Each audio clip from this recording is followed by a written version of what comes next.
వాడెవడో మొన్న వచ్చి 2 కథలు చెప్తే అది ప్రేమ అంటే అయ్యా మళ్ళీ ఇదేనా నా బతుకు.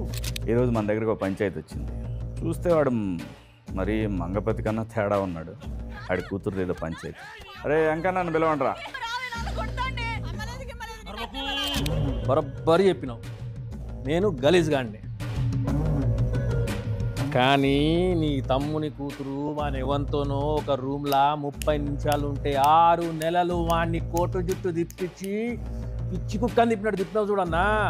గట్లాంటోడు నా కూతురుకు లైన్ వేస్తే నా కూతురు వాడిని పెళ్లి చేసుకుంటా అంటే మరి నేనేం చేయాలన్నా చెప్పు, నువ్వే చెప్పనా. చిన్నప్పుడు ఇంట్లో టీవీ లేదని పక్కింటికి పోయి తొంగి టీవీ చూస్తూ ఉంటే నా బిడ్డ గట్ల గలీజ్గా చూడొద్దు అని చెప్పి లోన్ తీసుకుని మరి కలర్ టీవీ కొన్నా అన్న. మరి ఎందుకు పని చేసిన? పొలం మీద పురుగులు పడితే మందు కొట్టాలా, మన ఇంట్లో అమ్మాయి ప్రేమలో పడితే వాని మీద యాసిడ్ పోయాలి. అది ఒక్కటే మా కాడ. యాసిడ్ డబ్బా తీసుకురాపు మీద పోసుకో. ఇంకొక యాంగిల్ ఆలోచిస్తే బాగుంటుందేమో. నా గురించి అంత ఆలోచించాలి. నన్ను అడిగితే నేను చెప్తుండే కదా. అలా చేస్తుంటాడు.